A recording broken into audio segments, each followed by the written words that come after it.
அனைவருக்கும் இதயத்தின் விநாயகர் சதுர்த்தி வாழ்த்துக்கள்.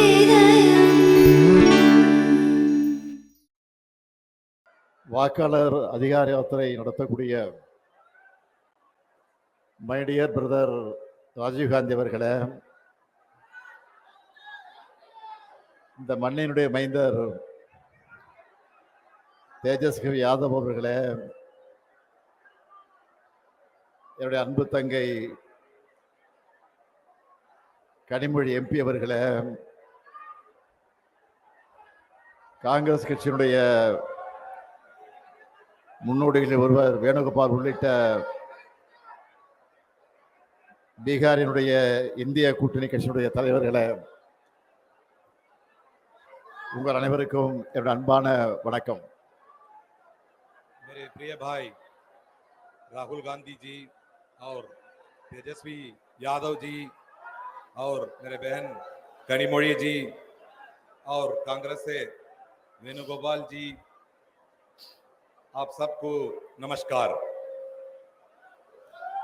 உங்களை எல்லாம் பார்ப்பதற்காகத்தான் 2000 கிலோமீட்டர் கடந்து நான் இங்கே வந்திருக்கிறேன். आप सबको देखने के लिए मैं 2000 किलोमीटर पार करके आया हूं.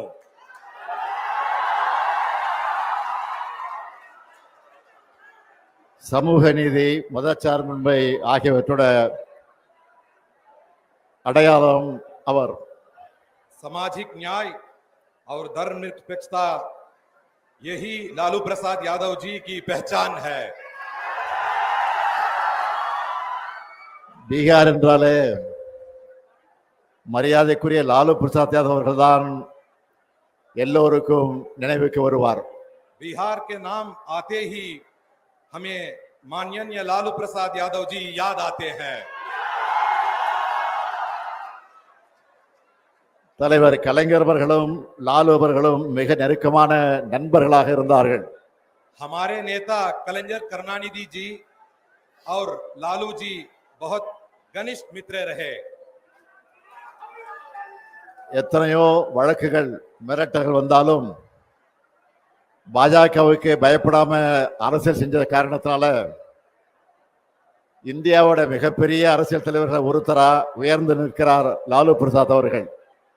कितने ही मुकदमे और धमकियां आई, लेकिन भाजपा से डरे बिना राजनीति करने के कारण लालू प्रसाद जी भारत के सबसे बड़े राजनीतिक नेताओं में एक बनकर खड़े हैं. அவருடைய வழித்தடத்துல அப்பாவுக்கு தப்பாத பிறந்த பிள்ளையா உழைச்சுக்கிட்டு இருக்கிறார் தேஜஸ்வி அவர்கள். और उनके पक्षिणों पर उनके योगी पुत्र श्री तेजस्वी जी ने संघर्ष कर रहे हैं. கடந்த ஒரு மாத காலமா இந்தியாவை பீகார் தான் பார்த்துக்கிட்டு இருக்கு. पिछले एक महीने से पूरा भारत केवल बिहार को देख रहा है. இதுதான் பீகார் மக்களுடைய பலம், ராகுல் காந்தியினுடைய பலம், தேஜஸ்வியினுடைய பலம். यही बिहार की ताकत है, यही राहुल गांधी जी की ताकत है, यही तेजस्वी जी की ताकत है. இந்தியாவோட ஜனநாயகத்திற்கு ஆபத்து வரும்போதெல்லாம் அதுக்கான போர்க்குரலை பீகார் எழுப்பி இருக்கு. இதுதான் வரலாறு. जब भी भारत के लोकतंत्र पर खतरा आया, उसका बिगुल बिहार ने. லோக்நாயக் ஜெயபிரகாஷ் நாராயணன் அவர்கள் ஜனநாயகத்தின் குரலை, சோசலிசத்தின் குரலை எதிரொலித்தார். அதுக்காகத்தான் மக்கள் சக்தியை அவர் திரட்டினார். लोकनायक जयप्रकाश नारायण ने लोकतंत्र की आवाज, समाजवाद की आवाज गुंजाई और जनता की शक्ति को संगठित किया. அந்த பணியைத்தான் அருமை சகோதரர் ராகுல் காந்தி அவர்களும் தம்பி தேஜஸ்வி அவர்களும் இங்க செஞ்சுக்கிட்டு இருக்காங்க. वही कार्य मेरे प्रिय भाई राहुल गांधी जी और छोटे भाई तेजस्वी जी यहां कर रहे हैं. இவங்க போராடலாம் மக்கள் கடல் மாதிரி திரண்டு வராங்க. जहां भी वो जाते हैं वहां जनता सागर की तरह उमड़ आती है। அதுலயும் தேஜஸ்வி அவர்கள் கார் ஓட்ட அதுல ராகுல் காந்தி பயணம் செஞ்ச காட்சியை பார்த்தேன். ஏன் மோட்டார் சைக்கிள் பயணத்தை நான் பார்த்தேன். मैंने वो दृश्य देखा जब तेजस्वी जी गाड़ी चला रहे थे और राहुल गांधी जी उसमें यात्रा कर रहे थे। और क्यों मैं बाइक यात्रा भी मैंने देखी। உங்களுடைய நட்பு அரசியல் மட்டும் கிடையாது, ரெண்டு உடன்பிறப்புகளோட நட்பு. आपकी मित्रता केवल राजनीतिक मित्रता नहीं है, ये दो भाइयों की दोस्ती है। ஜனநாயகத்தை காக்க மக்கள் நலனுக்காக நீங்க ஒண்ணு சேர்ந்திருக்கீங்க. जनता की कल्याण और लोकतंत्र की रक्षा के लिए आप एकजुट हुए हैं। பீகார் எலெக்ஷன்ல உங்களுக்கு வெற்றியை பெற்று தரப்போறது இந்த நட்பு தான். यही मित्रता आपको बिहार चुनाव में जीत दिलाने वाली है। பாஜகவோட துரோக அரசியல் தோற்க போகுது. தேர்தலுக்கு முன்னாடியே உங்களுடைய வெற்றி உறுதியாயிடுச்சு. भाजपा की विश्वासघाती राजनीति हारने वाली है। चुनाव से पहले ही आपकी जीत पक्की हो गई है। அதனாலதான் இந்த வெற்றியை தடுக்க பார்க்கறாங்க. इसीलिए वो इस जीत को रोकने चाहते हैं। நியாயமா முறைப்படி வாக்குப்பதிவு நடந்தா பாஜக கூட்டணி தோத்துடும்னு மக்களான உங்களை வாக்களிக்க விடாம தடுக்கிறாங்க. अगर निष्पक्ष और सही तरीके से मतदान हुआ तो भाजपा गठबंधन हार जाएगा। इसलिए जनता को मतदान से रोकने का षड्यंत्र रचा जा रहा है। தேர்தல் ஆணையத்தை கீ கொடுத்தா ஆடுற பொம்மையா மாத்திட்டாங்க. चुनाव आयोग को वो रिमोट से चलने वाली कठपुतली बना चुके हैं। 65 லட்சம் பீகார் மக்களை வாக்காளர் பட்டியலிருந்து நீக்கினது ஜனநாயக படுகொலை. 65 लाख बिहार वासियों को मतदाता सूची से हटाना लोकतंत्र की हत्या है। சொந்த மண்ணில பிறந்து வாழ்ந்த மக்களை வாக்காளர் பட்டியலிருந்து நீக்கிறதை விட பயங்கரவாதம் இருக்க முடியுமா? अपने ही जन्मभूमि में जहां लोग रहते हैं उन्हें मतदाता सूची से हटाना क्या ये आतंकवाद से भी खतरनाक नहीं है? எல்லா அடையாள அட்டைகளை வச்சிருந்தாலும் அவங்கள அட்ரஸ் இல்லாதவங்க போல ஆக்குறது அழித்தொழிப்பு தானே. सभी पहचान पत्र होने के बावजूद उन्हें पता नहीं है ऐसा दिखाना क्या ये विनाश नहीं है? சகோதரர்கள் ராகுலும் தேஜஸ்வியும் பெறப்போற வெற்றியை தடுக்க முடியாத பாஜக கொல்லைப்புற வழியா இந்த வேலையை பார்க்குது. मेरे भाइयों, राहुल जी और तेजस्वी जी की जीत को रोक ना पाने वाली भाजपा अब गुप्त रास्तों से ये काम कर रही है।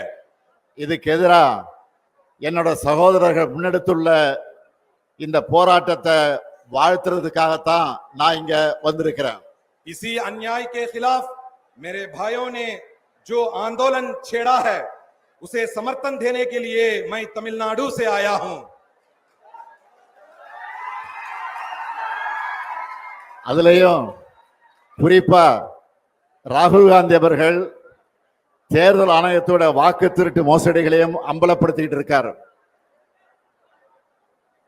இதுக்கு தேர்தல் ஆணையத்தால முறையான ஒரு பதிலை கூட சொல்ல முடியல. विशेषकर राहुल गांधी जी ने चुनाव आयोग की धांधलियों और वोट चोरी को उजागर किया है, ஆனா इसका जवाब तक चुनाव आयोग नहीं दे पाया। ஆனா ராகுல் காந்தி அவர்கள் உறுதிமொழி பத்திரம் தாக்கல் செய்யணும். தலைமை தேர்தல் ஆணையர் ஞானேஷ்குமார் சொல்லுகிறார். लेकिन मुख्य चुनाव आयुक्त ज्ञानेश कुमार कहते हैं कि राहुल गांधी जी को शपथ पत्र दाखिल करना चाहिए, माफी मांगनी चाहिए। இந்த மிரட்டலுக்கெல்லாம் ராகுல் காந்தி பயப்படுவாரா? क्या राहुल गांधी ऐसा डरने वाले हैं? ராகுல் காந்தியோட வார்த்தைகள்லையும் கண்கள்லையும் எப்பவும் பயம் இருக்காது. राहुल गांधी जी की आंखों में और शब्दों में कभी डर नहीं होता। ராகுல் காந்தி அவர்களை பொறுத்த வரைக்கும் சும்மா அரசியலுக்காக மேடைகளுக்காக பேசுறவர் கிடையாது. தான் பேசுற ஒவ்வொரு வார்த்தையும் மிகுந்த கவனத்தோடு பேசுறவர் அவர். वो केवल राजनीति या मंच के लिए नहीं बोलते, जो भी कहते हैं बहुत सोच समझकर कहते हैं। இப்போ ஏன் பாஜக அவர் மேல பாயிறாங்கன்னா, आज भाजपा उन पर इसलिए टूट पड़ी है, பாஜக தேர்தலை எப்படி கேலி கூத்தாக்கிடுச்சுன்னு ராகுல் காந்தி வெளிச்சம் போட்டு காட்டிட்டார். அந்த ஆத்திரத்துல பாஜக அவர் மேல பாயிறாங்க. क्योंकि उन्होंने दिखा दिया भाजपा ने चुनाव को कैसे मजाक बना दिया है, इसलिए उन पर भाजपा टूट पड़ी है। மக்களுடைய வாக்குரிமையை பறிக்கிற பாஜகவோட அதிகாரத்தை மக்கள் நிச்சயமாக பறிப்பாங்க. அதைத்தான் பீகார்ல இப்ப கூடியிருக்கக்கூடிய இந்த கூட்டம் எடுத்து காட்டுகிறது. लोगों के मताधिकार को छीनने वाली भाजपा की सत्ता को जनता जरूर छीन लेगी, यही संदेश ये भीड़ दे रही है। 2024 நாடாளுமன்ற தேர்தலில் இந்தியா கூட்டணிக்கான அடித்தளத்தை இங்க இருக்கக்கூடிய பாட்னாவில் தான் விதைச்சோம். எங்களுக்கு சமமான அரசியல் எதிரிகள் இல்ல, எதிர்கட்சிகள் ஒண்ணு சேர மாட்டாங்கன்னு நினைச்ச பாஜகவோட கர்வத்தை தகர்த்த இடம்தான் இந்த பீகார். 2024 लोकसभा चुनाव के लिए इंडिया गठबंधन की नींव हमने यहां पाटना में डाली। भाजपा को लगा था विपक्षी पार्टियां कभी एकजुट नहीं होंगी, उस घमंड को बिहार ने तोड़ा। 400 இடம்னு கனவு கண்டவங்களை 240 அடக்கினது இந்தியா கூட்டணி. 400 सीटों का सपना देखने वालों को 240 में समेट दिया इंडिया गठबंधन ने। மெஜாரிட்டின்னு ஆட்டம் போட்டவங்க மைனாரிட்டி ஆகிட்டாங்க. மக்கள் சக்திக்கு முன்னாடி எப்படிப்பட்ட சர்வாதிகாரியை மண்டியிட்டு தான் ஆகணும்னு மீண்டும் பீகார் நிரூபிக்கணும். बहुमत के डिंडोरा पीटने वाले अल्पमत में बदल गए। जनता की ताकत के आगे हर तानाशाह को झुकना ही पड़ता है। ये फिर एक बार बिहार साबित करना है। அருமை சகோதரர் ராகுல் காந்தி அவர்களே, நீங்கள் இன்னைக்கு இந்தியாவுக்கான வழக்கறிஞரா இருக்கீங்க. मेरे प्रिय भाई राहुल गांधी जी आज अब भारत के वकील हैं। உங்களால இந்திய மக்களுக்கு நீதி கிடைக்கும், இந்தியாவில் ஜனநாயகம் தழைக்கும். आपके कारण भारत के लोगों को न्याय मिलेगा, भारत में लोकतंत्र फूले फलेगा। மக்கள் சக்திக்கு இணையானது எதுவும் இல்லைன்னு சகோதரர் தேஜஸ்வி காட்டிக்கிட்டு இருக்கார். मेरे भाई तेजस्वी ने दिखा दिया है कि जनता की ताकत से बड़ा कुछ नहीं है। நீங்க 2 பேரும் பீகார்ல பெறப்போற வெற்றி தான் இந்தியா கூட்டணியோட அடுத்தடுத்த வெற்றிகளுக்கு அடித்தளமாக அமைய போகிறது. आप दोनों को बिहार में मिलने वाली जीत इंडिया गठबंधन की आगे की जीतों की नींव रखेगी। பீகார் சட்டமன்ற தேர்தலில் நீங்க வெற்றி பெற்ற பிறகு நடைபெறக்கூடிய வெற்றி விழா கூட்டத்தில் நிச்சயமா உறுதியா நானும் பங்கேற்பேன். நன்றி, வணக்கம்.